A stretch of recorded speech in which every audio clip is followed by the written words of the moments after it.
Dear student, in the last lecture we have seen मोल. विद्यार्थी मित्रांनो, मागच्या वेळेला आपण त्या ठिकाणी असणारे काही मोल जे आहे, ही जी काही संकल्पना जी आहे तर त्या संकल्पनेविषयीची असणारी काही माहिती जी आहे तर ती माहिती त्या ठिकाणी घेतली. Today we will see a Avogadro number. आज आपण त्या ठिकाणी असणारा जो काही ॲव्होगाड्रो नंबर म्हणजे ॲव्होगाड्रोचा असणारे काही अंक पान नंबर 52 वर तुम्हाला त्या ठिकाणी टेक्स्ट बुक मध्ये दिलेले याच्याविषयीची माहिती आपण त्या ठिकाणी पाहणार आहोत. पहा, the number of molecules in 1 मोल of any substance is constant. की कोणताही असणारा जो काही पदार्थ जो आहे तर त्या कोणत्याही पदार्थाचा 1 मोल राशीमधील असणारे जे काही रेणू जे आहे तर त्या रेणूंची संख्या जी आहे तर ती कशी असते, कॉन्स्टंट असते, निश्चित त्या ठिकाणी असते. The Italian scientist Avogadro did fundamental work in this constant. ही इटालियन शास्त्रज्ञ आहे ॲव्होगाड्रो, आणि हा इटालियन शास्त्र ॲव्होगाड्रो जो आहे तर याने या संदर्भामध्ये खूप मूलभूत अशा प्रकारचं असणारं जे काही संशोधन जे आहे तर ते संशोधन त्यांनी त्या ठिकाणी केले.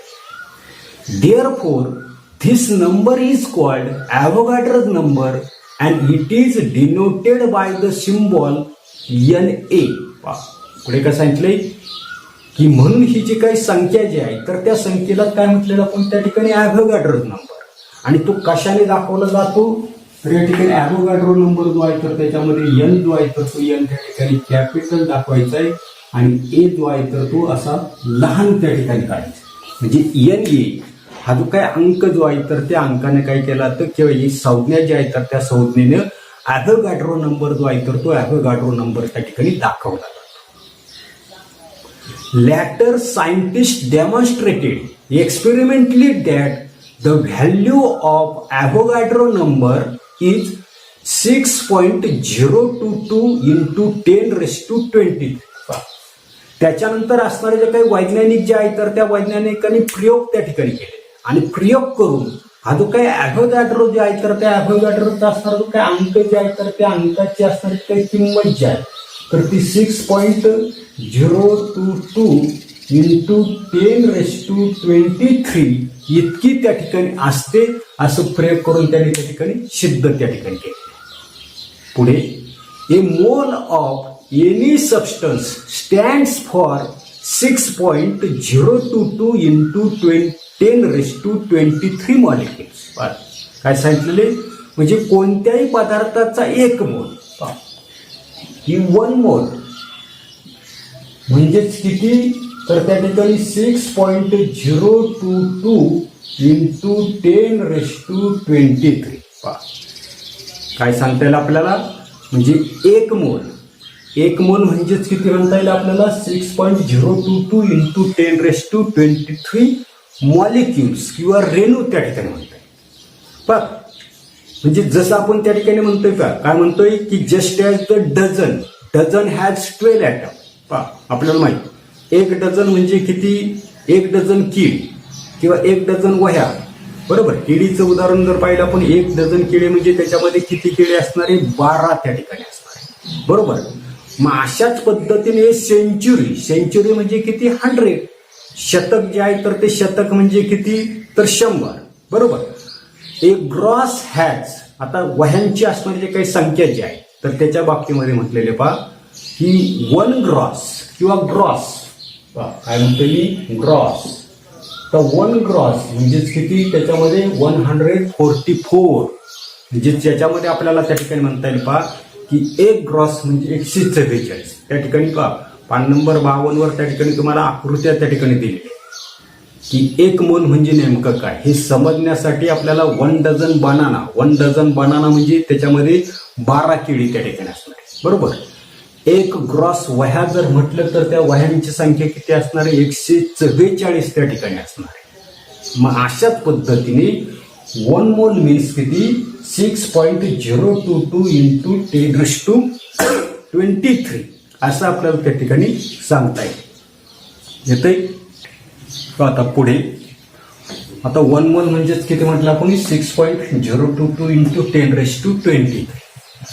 For example 1 mole of water आता 1 मोल वॉटर म्हणजे काय पहा, की that is 18 gram of water content 6.022 into 10⁻23 molecules of water. काय म्हणता येईल या ठिकाणी लिहितो की 1 मोल ऑफ वॉटर. काय म्हणतो मी त्या ठिकाणी 1 मोल ऑफ वॉटर. आता 1 मोल ऑफ वॉटर म्हणजेच काय, तर त्या ठिकाणी आपल्याला सांगता येईल की 18 ग्रॅम वॉटर कंटेन 18 ग्रॅम असणार जे काही पाणी जे आहे तर त्या पाण्यामध्ये किती असणार आहे 6.022 into 10⁻23 मॉलिक्युल्स ऑफ वॉटर. काय सांगतोय की 1 मोल त्या ठिकाणी असणार जे काही पाणी, ते पाणी म्हणजे काय, तर 18 ग्रॅम पाणी जर आपण जर घेतलं तर त्यात पाण्याचे 6.022 into 10⁻23 इतके रेणू जे आहेत तर ते रेणू त्या ठिकाणी. मग अशाच पद्धतीने आपल्याला पहा की how many molecules are there in 66 gram of carbon dioxide. काय म्हणतोय मी या ठिकाणी की हाऊ मेनी, काय म्हणतोय की how many molecules are there in 66 gram of CO2. बरोबर. काय सांगितले की 66 ग्रॅम असणार जे काही कार्बन डायऑक्साईड आहे तर त्याच्यामध्ये किती रेणू असते हे आपल्याला त्या ठिकाणी काढायचं. आता कसं काढता येईल, तर आपल्याला त्या ठिकाणी माहिती की मॉलिक्युलर मास काय काय करता येईल आपल्याला. त्या ठिकाणी पहिल्यांदा मॉलिक्युलर मास ऑफ CO2 त्या ठिकाणी काढले. आता हे आपण मागे त्या ठिकाणी काढलेले बरोबर. कार्बन जे आहे तर त्या कार्बनचा ॲटॉमिक मास किती आहे 12 त्या ठिकाणी बरोबर. ऑक्सिजनचं किती असे 16, परंतु त्याचे किती रेणू आहेत 2, म्हणजे 16 गुणिले 2 त्या ठिकाणी म्हणजे 12 अधिक 16 गुणिले किती झाले 32. आता या ठिकाणी बेरीज जर केली तर किती आली तर त्या ठिकाणी 44. जे मॉलिक्युलर मास ऑफ CO2 किती आलं तर त्या ठिकाणी 44. आणि मागच्या तासाला आपण त्या ठिकाणी सूत्र पाहिलेलं होतं मोलचं. काय पाहिलं होतं की numbers of moles in given carbon dioxide. काय म्हणतो मी की number of moles in given carbon dioxide. ते कशाने दाखवत आपण मोलची संख्या स्मॉल एन ने त्या ठिकाणी. बस सूत्र तुम्हाला आठवत असेल. काय सूत्र लिहिलं आपण की mass of CO2 in gram बरोबर डिव्हायडेड बाय काय सांगता येईल आपल्याला की मॉलिक्युलर मास ऑफ CO2 बरोबर इज इक्वल. आता mass of carbon dioxide in gram ते आपल्याला किती दिलेले 66 दिले. 66 divided by molecular mass of CO2 तर ते मॉलिक्युलर मास आपण काढलेलं आहे किंवा माहित आहे आपल्याला किती 44. याला काय करा फक्त भाग द्या. आता 22चा पाडा जर तुम्हाला येत असेल तर 22 दुने 44 22 त्रिक 66 बरोबर. पुन्हा 2 ने भाग जर दिला तर बेक बे इथं राहिलं 1 भाग जात नाही झाली 10 बे 25 10.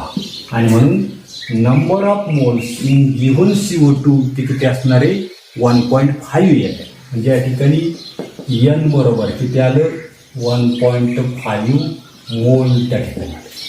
आता पुढे आता काय सांगता येईल आपल्याला पहा की 1 मोल ऑफ काय सांगता येईल की CO2 कंटेन किती तर त्या ठिकाणी 6.022 into 10⁻23 molecule.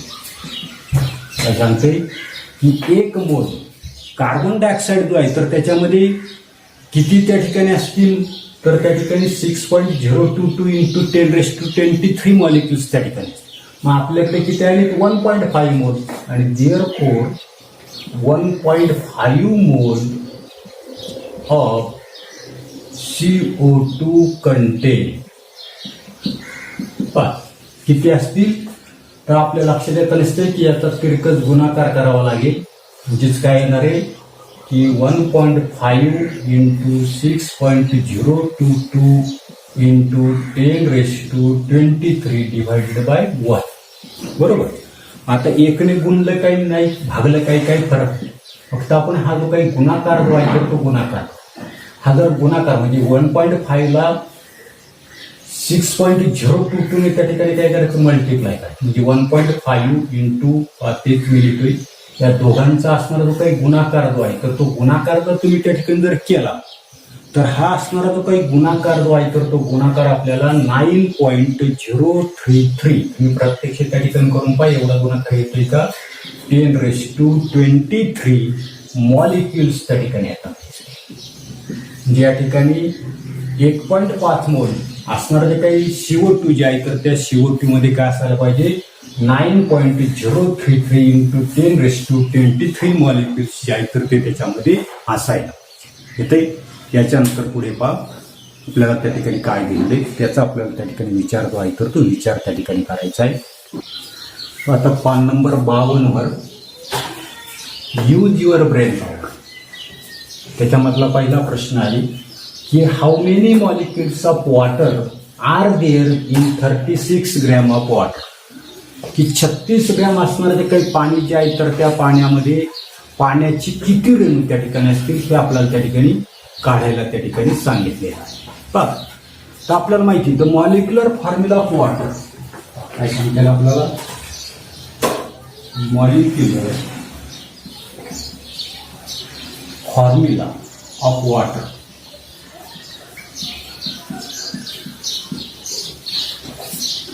Molecular formula of water आपल्याला माहिती काय आहे H2O.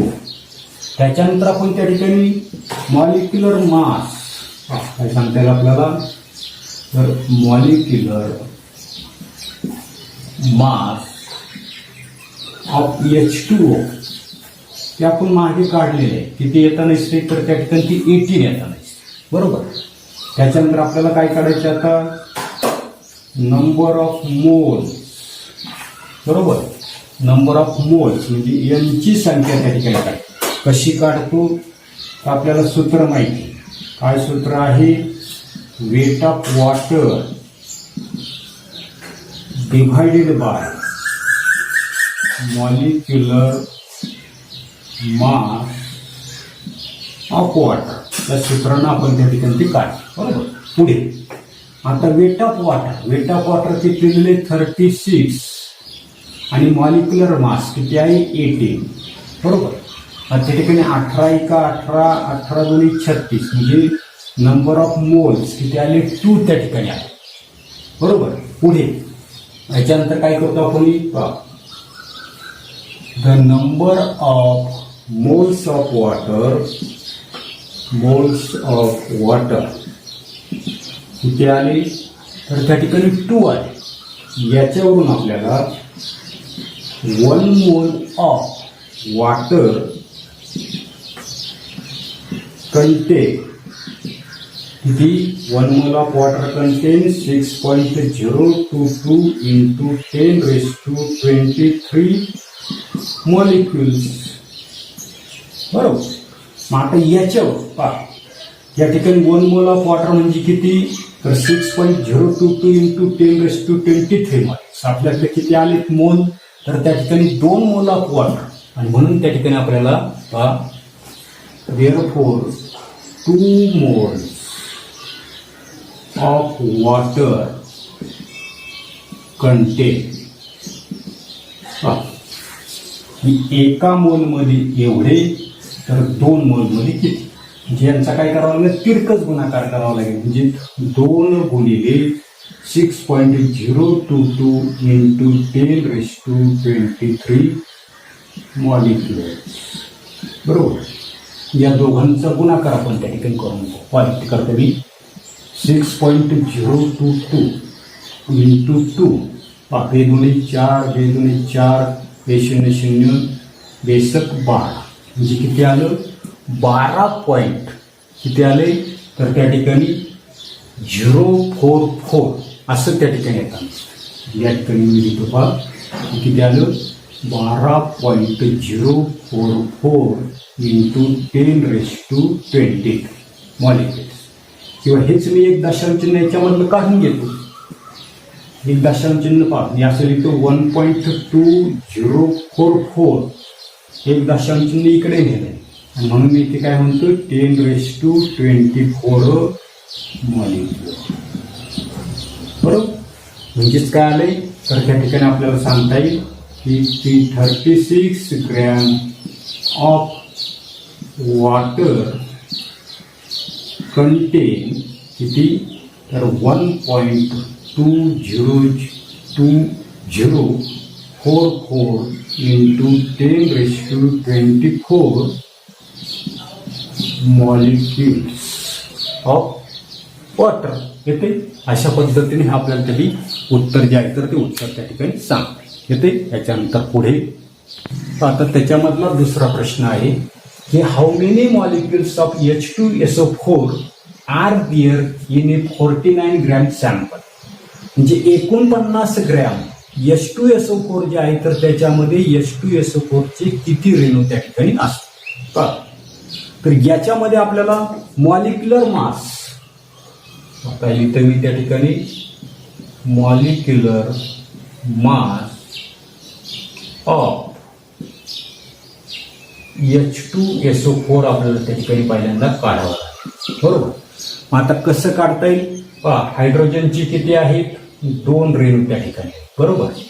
सल्फरचा किती आहे 1 आहे आणि ऑक्सिजन जो आहे तर त्या ऑक्सिजनचे मात्र किती रेणू आहेत तर त्या ठिकाणी 4 रेणू आहेत बरोबर. म्हणजे 2 गुणे हायड्रोजनचं मॉलिक्युलर मास किती 1 सल्फरचं किती आहे 32 बरोबर. ऑक्सिजनचं किती आहे 16 त्या ठिकाणी आहे बरोबर. म्हणून या ठिकाणी 2 प्लस 32 प्लस 16 किती झाली 64. त्यांची बेरीज जी आहे तर ती बेरीज आपण त्या ठिकाणी केली तर ती किती येते 90. किंवा मागे आपण अशा पद्धतीचं मॉलिक्युलर मास ऑफ H2SO4 काढलेले किती आलं तर ते 98 त्या ठिकाणी. आणि म्हणून त्या ठिकाणी पहा the numbers of moles of H2SO4 काय म्हणतो me the number of moles of H2SO4 बरोबर. The number of moles of H2SO4 कसं काढता येईल आपल्याला तर त्या ठिकाणी पहा फॉर्म्युला आपल्याला त्या ठिकाणी माहित आहे की वेट ऑफ H2SO4 म्हणजे सल्फ्युरिक आम्लाचं असणारं जे काही वजन भागिले मॉलिक्युलर मास ऑफ H2SO4 भागिले H2SO4 चं रेणू वस्तुमान बरोबर. वेट किती दिलेलं आपल्याला 49 सांगितले बरोबर. आणि असणारे जे काही मॉलिक्युलर मास आपण काढले किती आलं तर त्या ठिकाणी ते 98 त्या ठिकाणी आलं बरोबर. मग आता 49 ने भागा 49 एक 49 49 दुने 98 जे किती आलं तर त्या ठिकाणी 1/2 ला पुन्हा भागलं तर ते आलं 0.5 जे किती मोल त्या ठिकाणी आले तर 0.5 मोल त्या ठिकाणी बरोबर. त्याच्यानंतर आपल्याला पुढे काय माहिती आहे की 1 मोल ऑफ H2SO4 कंटेन किती 6.022 into 10⁻23 मॉलिक्युल्स बरोबर. पाठ पाहिजे. आणि आपल्याकडे किती मोल आहे तर 0.5. 1 मोलचं किती एवढं तर 0.5 मोल आणि म्हणून 0.5 मोल ऑफ H2SO4 कंटेन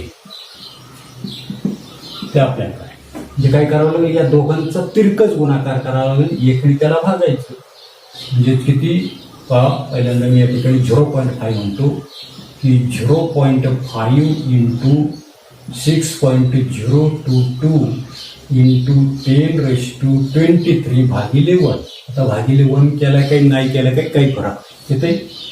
त्याच्यानंतर पहा, आता दशांश चिन्ह नाही असं समजून आपण गुणाकार करू.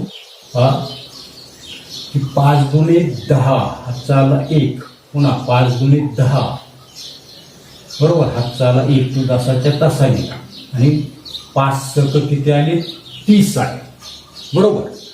मग आता याच्यामध्ये किती दशांश चिन्ह आहेत, याच्यामधले 3 आणि याच्यामधलं 1 अशी किती झाली, तर त्या ठिकाणी तेवढी दशांश चिन्ह जी आहे तर ती मूळच्या याच्यामध्ये आपण घेऊन टाकू. म्हणजे किती आलं 3.011 बरोबर इंटू 10⁻23.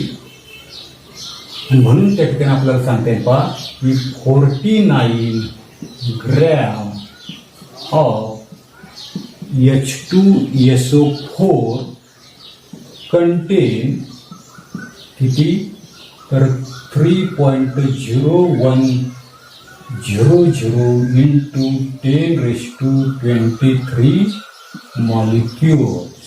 म्हणून त्या ठिकाणी 49 ग्रॅम असणार ते काही H2SO4 जे आहे तर त्याच्यामध्ये 3.0 किंवा 11 जरी घेतलं तरी चालेल इंटू 10⁻23 मॉलिक्युल्स येते. पहा याच्यानंतर त्याच्यामध्ये पान नंबर 52 वर ऑलवेज रिमेंबर आपल्याला दिलेले पहा काय सांगितलेलं आहे. The numbers of molecules in A given quantity of A substance is determined by it's molecular formula. काय सांगितलेले की एखाद्या पदार्थाच्या दिलेल्या राशीतील रेणूंची संख्या म्हणजे काय असते, कशावर अवलंबून असते, तर त्या पदार्थाचा असणार ते काही रेणू वस्तुमान जे आहे तर त्या रेणू वस्तुमानावर त्या ठिकाणी अवलंबून असते. सेकंड आपल्याला सांगता येईल the numbers of molecules in equal masses of different substances are different. वेगवेगळ्या पदार्थांच्या समान वस्तुमानाच्या राशीमधील रेणूंची असणारी काही संख्या जी आहे तर ती संख्या सुद्धा त्या ठिकाणी वेगवेगळी असते. मग आपण पाहिलं की 10 ग्रॅम त्या ठिकाणी तूर डाळ घेतली, 10 ग्रॅम मसूर डाळ घेतली, वेगवेगळ्या राशी जरी घेतल्या तर त्याच्यामध्ये असणारे काही दाणे जे आहेत तर त्या दाण्यांची संख्या वेगवेगळी असते. तसं त्या ठिकाणी वेगवेगळ्या पदार्थांच्या समान वस्तुमानाच्या राशीमधील रेणूंची संख्या सुद्धा वेगवेगळी त्या ठिकाणी असते. आणि तिसरं आपल्याला त्या ठिकाणी सांगता येईल 1 मोल quantities of different substances have different masses measured in gram. वेगवेगळ्या पदार्थाच्या 1 मोल राशीची ग्रॅम मधील वस्तुमान सुद्धा कशी असतात, वेगवेगळी त्या ठिकाणी असतात. याचा असणारा जो काही स्क्रीनशॉट जो आहे तर तो स्क्रीनशॉट तुम्ही त्या ठिकाणी घेऊ शकता किंवा व्हिडिओ पॉज करून तुम्ही त्या ठिकाणी उदाहरण त्या ठिकाणी लिहून घेऊ शकता. एवढाच असणारा जो काही भाग जो आहे तर तो भाग आपण या तासाला पाहणार आहोत. पुढील तासाला त्या ठिकाणी पाहू. धन्यवाद.